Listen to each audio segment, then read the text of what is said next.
वहीं मध्य प्रदेश में तंत्र मंत्र के लिए बाघ के अंगों की तस्करी हो रही है। यह हम नहीं कह रहे, बल्कि इसका खुलासा पकड़े गए आरोपियों ने किया है। क्या है पूरा मामला, इस रिपोर्ट में आप देखिए।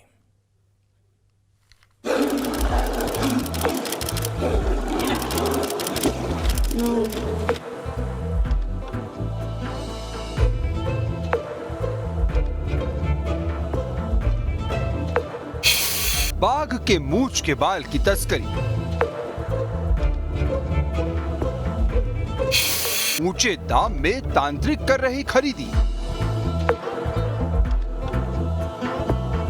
जी हां, चौंकिए नहीं, शक तो पहले से ही था। अब ये बात भी कही जा रही है कि अंधविश्वास में तंत्र मंत्र के लिए बाघों और तेंदुओं को मारा जा रहा है।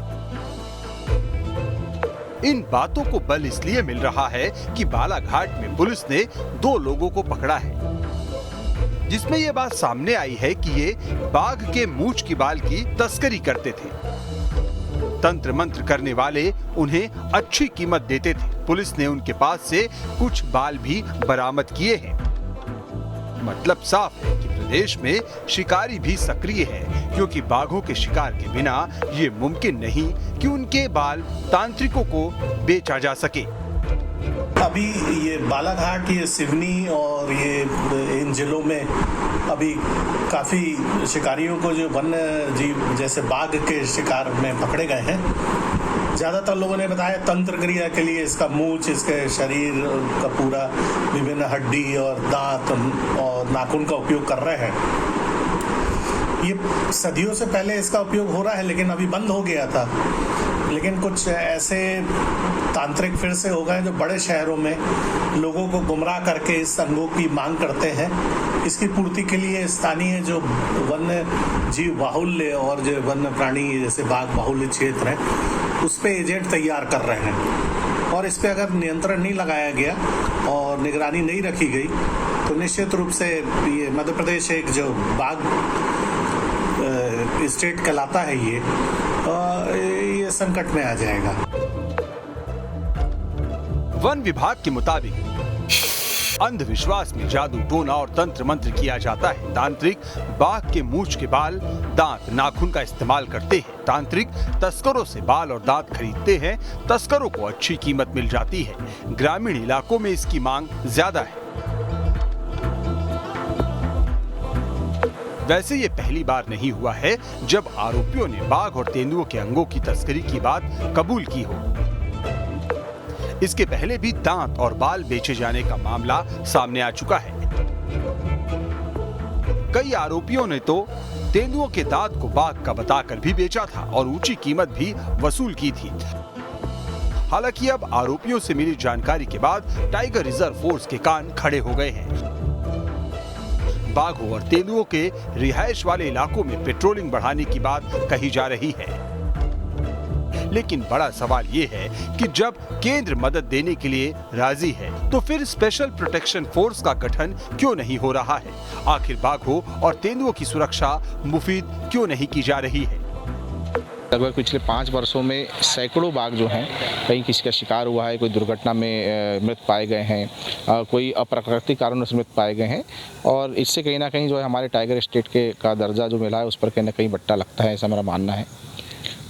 राज्य शासन को और खासकर वन विभाग को इस और जो है गंभीरता से ध्यान देना चाहिए।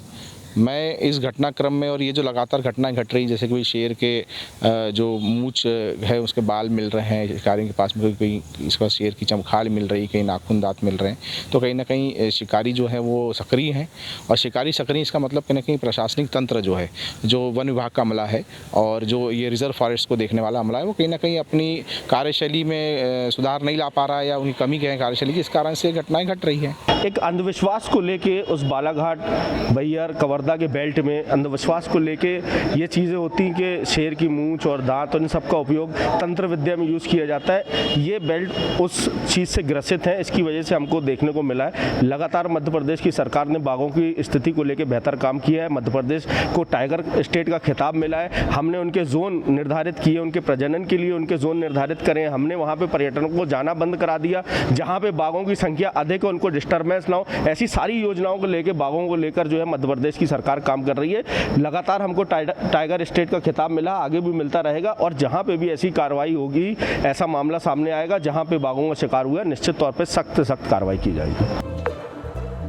अब सवाल है कि आखिर मध्य प्रदेश के बाघों पर तस्करों की नजर कैसे गई। तो बताया जा रहा है कि 2006 में बाघों की संख्या 300 थी। देश में सबसे ज्यादा बाघ एमपी में ही थे। जलीय तंत्र ठीक होने से कछुए भी ज्यादा थे। पहले कछुओं पर तस्करों की नजर गई, फिर लालच में बाघों पर नजर गई और वो अब तक कायम है। चिंता की बात तो ये है कि जिन बाघों की वजह से मध्य प्रदेश को टाइगर स्टेट होने का गुमान है, उसी सूबे में बाघों की मौत से उनकी सुरक्षा पर सवाल भी सुलग रहे हैं। वन विभाग के दावों और कोशिशों के बाद भी आंकड़े कम नहीं हो रहे हैं। आंकड़े बताते हैं कि 2021-22 में 41 बाघों की मौत हुई। ये बीते 6 साल में सबसे ज्यादा है। देश में सबसे ज्यादा मौत एमपी में हो रही है। अब सवाल है कि आखिर बाघों की मौत क्यों हो रही है। तो जानकार बताते हैं कि शिकार और आपसी संघर्ष बड़े कारण हैं। प्राकृतिक मौत भी एक वजह है। बाघों की संख्या ज्यादा है, इसलिए मौत के आंकड़े भी ज्यादा होते हैं। और बाघों की मौत पर सबसे ज्यादा नजर तस्करों की होती है। मध्य प्रदेश में बाघों का शिकार लगातार हो रहा है। वन विभाग और सरकार इस पर लगाम लगाने में असमर्थ है। लगातार कभी तंत्र विद्याओं के नाम पे तो कभी बाघों की खाल की तस्करी के नाम पर उनका शिकार किया जाता है। कुल मिलाकर कहा जाए कि मध्य प्रदेश में टाइगर स्टेट का दर्जा तो है, लेकिन बाघों की सुरक्षा पर सवाल या निशान लगे हैं। Durgesh Kumar, team news state.